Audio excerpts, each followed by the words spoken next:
Estamos listos para iniciar el devocional. El devocional. A saber por qué antes locutaban así, vea, los ¿Cómo? narradores. Bueno, todavía los narradores deportivos, no, ya ni los narradores deportivos. Hoy son más refinados los narradores deportivos, vea. Es que en mis tiempos los narradores deportivos y la gente de radio era así, como entonces y alargaban las palabras y todo era como un show. Ajá. No, es más natural. Un personaje. Todo más natural como este Claro. devocional. Edwin Salcedo, Adonaldo Arias, para servirles acá en los juveniles de Filtro Alternativo. Hoy vamos a hablar de los ídolos y yo creo que es un tema importante porque Solo me acuerdo de los ídolos no tienen poder. Los ídolos no tienen poder. Tienen Por manos. décadas en América Latina la amenaza fue la Iglesia Católica, ¿se acuerda? Aquellos tiempos y la Iglesia, bueno, todavía alguna gente que piensa así, que considera que la mayor amenaza que la Iglesia evangélica tiene o la fe cristiana tiene es la Iglesia evangélica y tiene la Iglesia Católica y tiene sus teorías conspirativas ahí también por parte de Roma. Y la base de eso, digo, tengo que hablarlo en bien de, Sí. de nuestros, de los creyentes católicos. La base de eso era que se acusaba a la Iglesia Católica de idolatría, porque pues sí, ellos tienen... Es que ellos tienen ídolos. Tienen estatuas y todo. Tienen cuadros. En realidad en ese afán, como dijo el Señor, en ese afán por sacar la paja del ojo del otro, no nos dábamos cuenta de la gran viga que nosotros estábamos dejando crecer en nuestro ojo, ¿verdad? Y de esa viga precisamente queremos hablar, de todas esas cosas que nosotros también desarrollamos en nuestra... Lo primero que se nos viene a la mente, ¿verdad? Sí, en nuestra vida cristiana desarrollamos esta idolatría y no nos dimos cuenta de ello. Claro, lo primero que se nos viene a la mente decía lo que usted ya menciona. Idolatría, ídolos, ¿verdad? Pero, como ya dijo usted, ahí los hermanos separados o los primos, les mandamos un saludo a todos ustedes que nos están viendo. Antes de empezar con el devocional. ¿De dónde salió eso? Así me dijo la vecina, vienen unos hermanos separados. Ella es católica y venían unos evangélicos. Ah, ok. Y yo dije, no sabe que soy un hermano separado, quizás. Sí. Dije. Pero bueno, no, solo antes de entrar en el devocional de hoy, señor, tenga cuidado. ¿Por qué? Porque hoy ya lo van a poder espiar en su teléfono y todo eso, ahí intervenir. Sí, ya es legal, vea. Está, ajá. Sí, ya es. Habla lo justo, lo recto, lo honesto. Siempre. No anda ahí. No hay nada. En mi tierra dicen, el que no la debe, no la teme. Entonces, estamos bien. ¿Está tranquilo? Sí, el que no la debe, no la teme. Eso es importante porque el gobierno pues ya legalizó que puede espiar. O sea, supuestamente van a espiar pues solo para evitar que haya ahí algo malo, ¿verdad? Pero está un poco especial eso. Pero solo como un dato curioso, porque ya muchos andan migrándose a Telegram, a otras aplicaciones. Está bien, hay que hacerlo. Así que comenzamos hoy hablando de la idolatría. Hay una cita bíblica muy bonita, desafiante, más que quizás hermosa y poética. Dice así, Jeremías 17, 5 al 6. Por favor. Yo creo que ustedes se saben de memoria este texto ya, bueno, años atrás era muy popular. Este texto que dice, así dice el Señor, maldito el hombre que confía en el hombre. Maldito el que se apoya en su propia fuerza y aparta su corazón del Señor.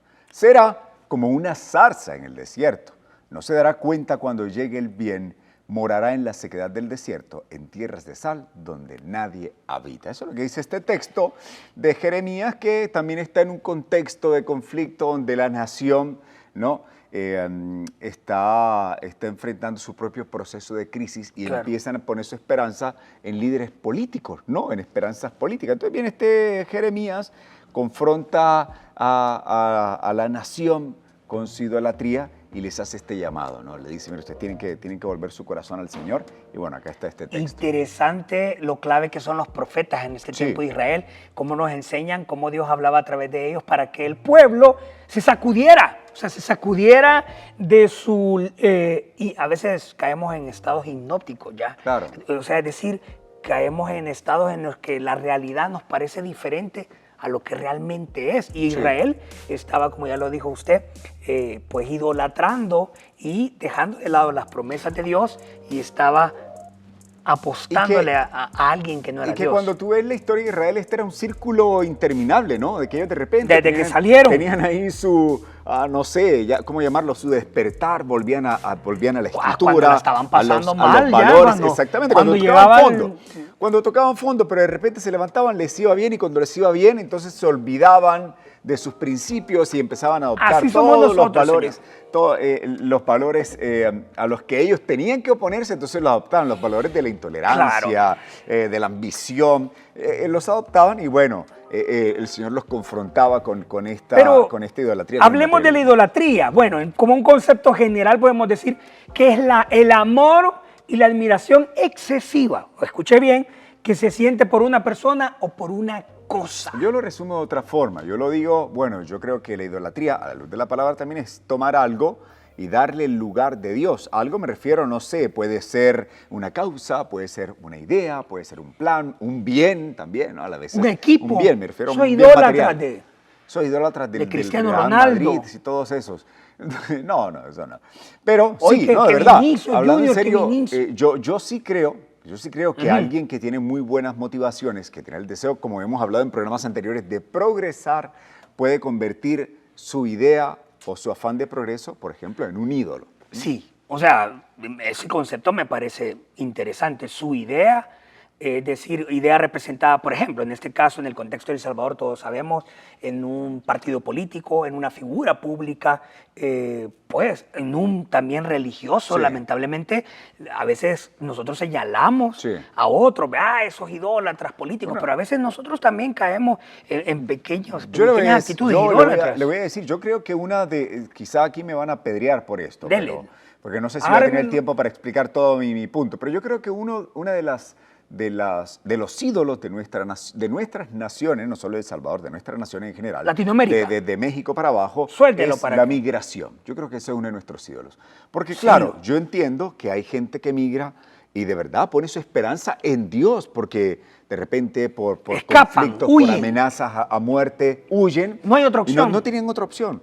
Pero también hay, en ese gran grupo de migrantes, hay gente que tenía un trabajo, que tenía estabilidad, que estaba caminando, lento, pero estaban caminando y estaban con sus familias y de repente dejaron tiradas sus familias por la promesa de hacer más dinero, más recursos, de cambiar el carro, de comprar una casa más grande, de pagar la casa más rápido y dejaron tirados a sus hijos, a sus hijas, a sus esposos, a sus esposas. Pierden la familia. Por ese afán, exactamente, por ese afán de obtener ¿Cómo- riquezas más grandes. Y cómo- yo creo que eso es sí. un ídolo. ¿Cómo caemos en idolatría? ¿Qué cosas, ya puso ejemplo, o mejor dicho, qué acciones evidencian idolatría en nuestra vida?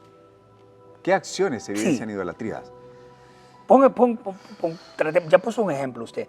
¿Cómo alguien deja un país por el puro deseo desmedido de progresar tomando atajos? Sí, es que mira, yo creo Por ejemplo, que, la idolatría se mira precisamente en tu escala de prioridades, porque progresar es necesario, sí, hombre, todos queremos mejores oportunidades, todos queremos mejores condiciones, todos, pero si para conseguir esto que estoy anhelando, que es esa mejor condición, yo tengo que pagarlo con el sentimiento de abandono, de rechazo, con el dolor de un hijo que va a crecer sin su papá, bueno, eso te dice mucho, ¿verdad?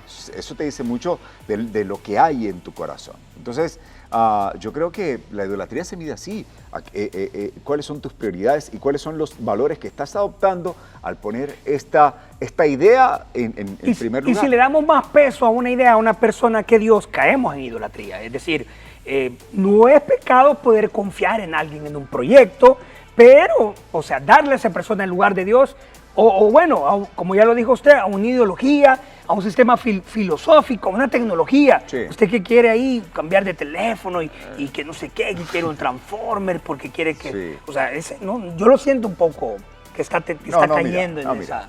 Cuando la gente dice, no, cuando esta idea política llegue al poder, Hoy sí. entonces el país va a ser diferente. Hombre, Sí.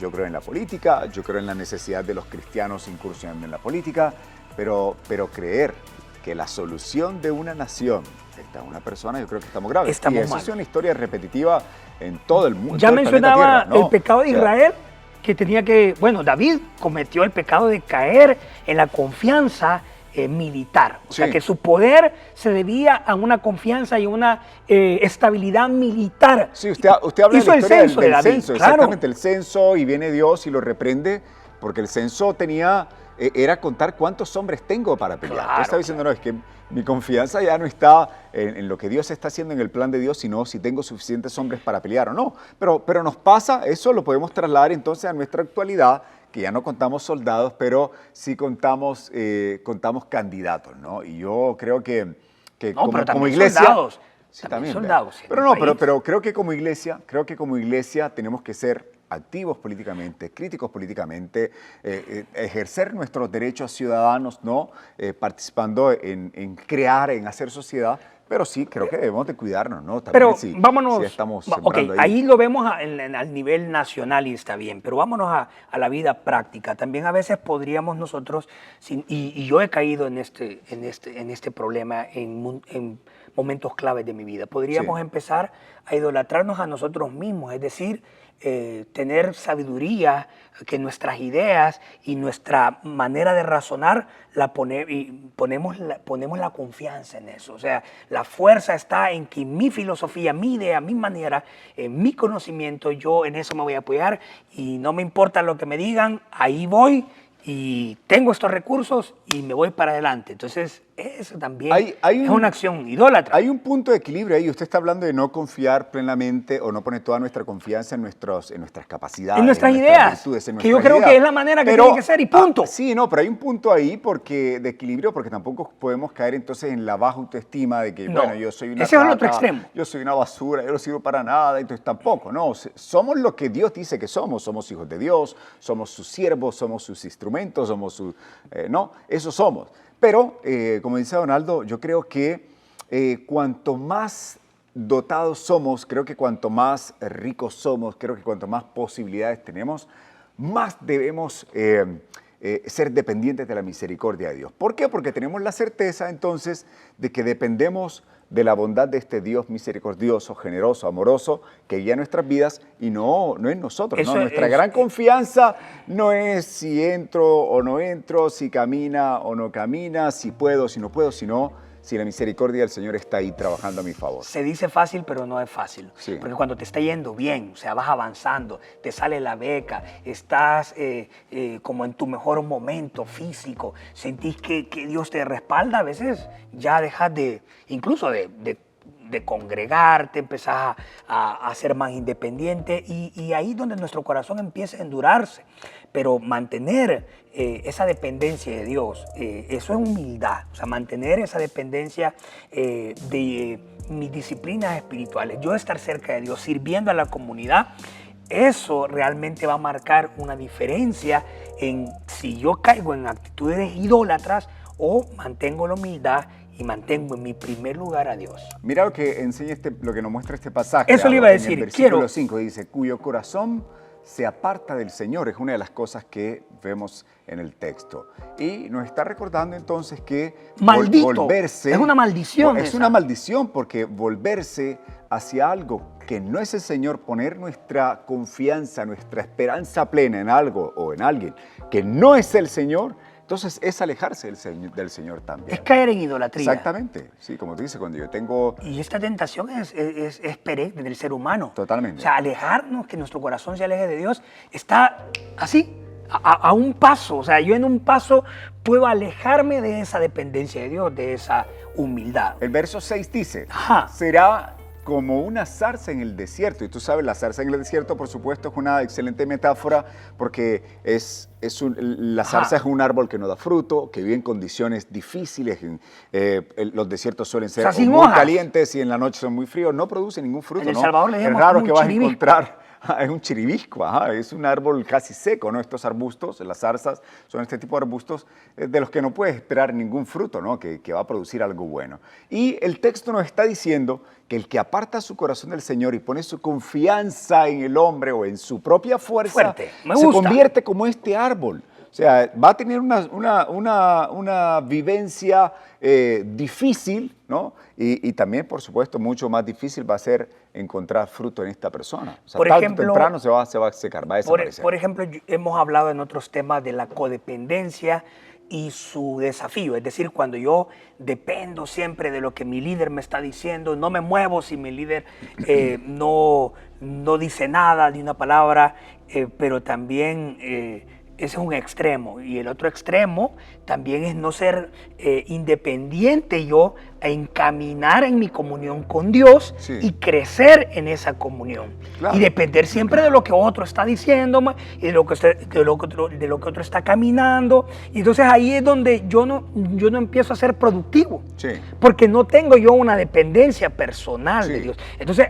está el desafío donde podemos ser codependientes de que siempre alguien nos esté dando y nos esté dando, pero llega el momento donde yo tengo que empezar a crecer, tengo que empezar a dar fruto, tanto en lo intelectual, en lo espiritual como persona. Y en ese momento tengo que identificar bien si he apartado mi corazón de Dios, y a veces ya escucho más a un motivador. Voy a señalar dos situaciones que se dan en la iglesia en este punto que te estás mencionando, Ado. Primero, el de la codependencia, ¿no? Sí. Que tú sabes, se ha cultivado mucho.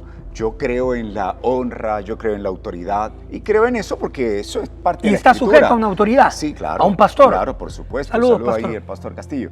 Y yo Sujeto. creo en eso. O sea, yo creo en eso porque eso es parte de lo que la escritura nos enseña. Es Yo creo en la necesario. escritura, ¿verdad? Es más, y Pablo nos habla aún de honrar a aquellos que ponen su vida por el Evangelio, por ejemplo. Entonces, pero creo que cuando se utilizan estos textos, cuando se utiliza este principio para exacerbar el papel de un líder, ¿no? Y de repente, como tú lo dices, tienes a creyentes que no pueden, si se bañan o no se bañan, depende del líder, ¿no? Y resulta de que nadie tiene más voz, ni voto, ni palabra, sino lo que dice el líder. Entonces se desarrolla en realidad una actitud no solo dependiente, pero hasta a veces hasta idolátrica hacia el líder. Idolatría, Eso no es bíblico. Pero tampoco es bíblico, damas y caballeros, sí lo tengo que decir, cuando desarrollamos una actitud absolutista. Su abuelita le decía, usted que se sienta absoluto, usted es absoluto. Usted se manda solo. Ajá, usted se manda solo. Bueno, eso también es idolatría. Cuando desarrollamos esa actitud de que no, yo no necesito líder, yo no necesito Claro. un pastor, yo necesito El Señor y congregarme. Porque Dios y yo. Entonces eso es poner tu confianza en ti mismo. Y apartar también. tu corazón. Y Es que no orgullo. te- es que Y no te das- apartar tu corazón del ¿Sabes el Señor. problema? Es que uno ¿Por no qué? se da ¿Pero cuenta. por qué? Porque bueno, la Escritura nos enseña que la idea de una congregación, la idea de una comunidad de fe, es una idea de Dios, es una idea bíblica. No es que se le inventó, como dice mucha gente, los pastores se lo inventaron para sacar el diezmo y enriquecerse. No, o sea, la idea de la comunidad de fe es bíblica y es necesaria para tu vida y para el En plan las de Dios. comunidades de fe identificamos a personas quizás a veces talentosas, personas con liderazgo, y de repente vemos que ya no están en la iglesia. ¿Y por qué? Sí. Es que no me abrían espacios, Claro. es que ahí nunca dan oportunidad, es que siempre los mismos, Sí. es que a mí no me hacían caso. Y a veces lamentablemente lo que querían era protagonismo. Sí. Eran que todo el ministerio girara en torno a ellos, Sí. y que todos lo vieran y que todos lo aplaudieran. Eso es idolatría a vos mismo, a tu talento, a lo que crees que Dios te ha dado. Pero en la iglesia nosotros aprendemos que el servicio es lo máximo, y el servir a otros y el entregar nuestros talentos a otros. Entonces, ¿ahora qué pasa? Estás fuera, estás independiente, estás absoluto, como dijo Ewi, y estás como la zarza. Claro. Has caído en un desierto terrible donde no hay progreso, porque en el desierto de la soledad, por apartar nuestro corazón de Dios, vamos a cosechar las decisiones que tomemos van a traernos un problema que va a ser mayor aún, y salir de ese hoyo va a requerir mucha humildad, Señor. Es duro que el texto diga que el hombre que pone su confianza en el hombre o que confía en sí mismo es maldito. Es duro, ¿no? Es Una duro. palabra dura, pero lo que está diciendo es eso, que te va a traer problemas, que es una maldición para tu vida. Todas las sectas que tú puedas conocer en la tierra, todas iniciaron con un tipo que dijo, no, yo no necesito que nadie me supervise, yo no necesito darle cuentas a nadie, yo no necesito pertenecer a otra comunidad ni darle cuentas a otros. A mí Dios me habla, Dios me muestra, Dios me dio esta revelación. Así empiezan todas las sectas, con un tipo que precisamente hizo caso omiso a este llamado de Jeremías, que dice, hombre, no puedes poner tu confianza plena Sí. en una persona, pero tampoco puedes tener la confianza plena en ti mismo. De hecho, son los mismos profetas también los que dicen que el corazón del hombre es engañoso, ¿no? Y que por eso es una maldición poner tu confianza en lo que tú crees. Y necesitas una y otra vez regresar. Número uno, a la Escritura, ¿no? Que es la que marca nuestra regla de conducta, de fe, de convivencia, pero también a esta comunidad que hemos construido en base a la Escritura. En los devocionales queremos dejar una reflexión y que cada quien se autoexamine cómo estás en tu caminar con Dios. O sea, te has vuelto absoluto, has puesto cosas, personas por encima de Dios. Y cuando decimos por encima de Dios nos referimos a los preceptos de Dios, es decir, a su palabra. O sea, cómo conocemos lo que Dios quiere, cómo conocemos lo que agrada o no desagrada a Dios es a través de la palabra. Y eso, pues hay que aprenderlo, hay que aprender la disciplina de ir las mañanas, las noches, en cada momento a reflexionar en su palabra. Por eso la vida cristiana no se trata solo de venir a la iglesia, sentí bonito, sentí que algo me tocó, sentí que está bien, en la iglesia hay algo especial, es verdad. Yo cuando vengo a la iglesia, la presencia de Dios, hay un ambiente, una atmósfera que te empuja a buscar de Dios, hay que hacerlo, pero la vida cristiana se vive en el día a día y el día a día nos va a presentar oportunidades de idolatría. Cada día va a ser una oportunidad para que tu fe, para que tu tiempo, para que tus esfuerzos, tu dinero, se lo des a algo que no sea Dios, porque somos una naturaleza pecaminosa, porque en nosotros hay maldad, hay egoísmo, y entonces vamos a ser siempre jalados a eso, hermano. El pasaje de Jeremías, y yo quiero cerrar con esto, el pasaje de Jeremías nos dice en el versículo 6, dice, la segunda parte del versículo 6 dice que no se dará cuenta cuando llegue el bien. Yo creo que esto nos está hablando de que cuando nos desconectamos de Dios, porque pusimos nuestra confianza en otra cosa, Fuerte entonces no podemos ver lo que Dios está haciendo, no podemos ver ni ser parte de lo que Dios está planificando. En otras palabras, de alguna forma quedamos aislados, relegados, separados de lo que Dios está construyendo en ese momento, ¿no? Y contrario a eso, podemos asumir que es bienaventurado aquella persona que pone su confianza plena en el Señor. O sea, no es que es esta persona rara que no se relaciona, que no tiene amigos, no, y que solo habla con Dios. No. Es una persona que tiene un corazón saludable y sabe que confía en los demás porque ha aprendido a confiar en Dios, ¿no? Sabe que estas personas que le rodean también se equivocan, que a veces las cosas no pueden salir bien, pero aún entiende que aunque las cosas no salgan bien, todo le va a ayudar para su propósito, todo le va a ayudar para bien, porque Dios está trabajando en medio de su vida. Entonces, yo creo que este es uno de los puntos más valiosos de evaluar nuestro corazón, de arrancar los hilos de nuestro corazón, es saber que cuando continuamente estamos cuidando nuestro corazón, entonces vamos a poder ver también lo que Dios está haciendo a nuestro favor, en nuestro beneficio. Jeremías 17:5-6. Así dice el Señor, maldito el hombre que confía en el hombre, maldito el que se apoya en su propia fuerza y aparta su corazón del Señor. En eso meditamos hoy en el devocional con los juveniles. Gracias por acompañarnos con la ayuda de Dios todos los lunes 9 de la noche acá en la fanpage de Filtro, Instagram, todo, Señor, podcast. Yes. ¿Cómo va eso de los podcasts? Oh, Va creciendo. Eso es increíble. Así que por favor, escúchenlos, compártanlos, coméntenlos. Les mandamos un abrazo y gracias siempre por disfrutar de este espacio. Me gusta su look así como de cantante. Como así cantante como, ¿sabe? noventero. No, hombre, como aquel, ¿cómo se llama? El colombiano.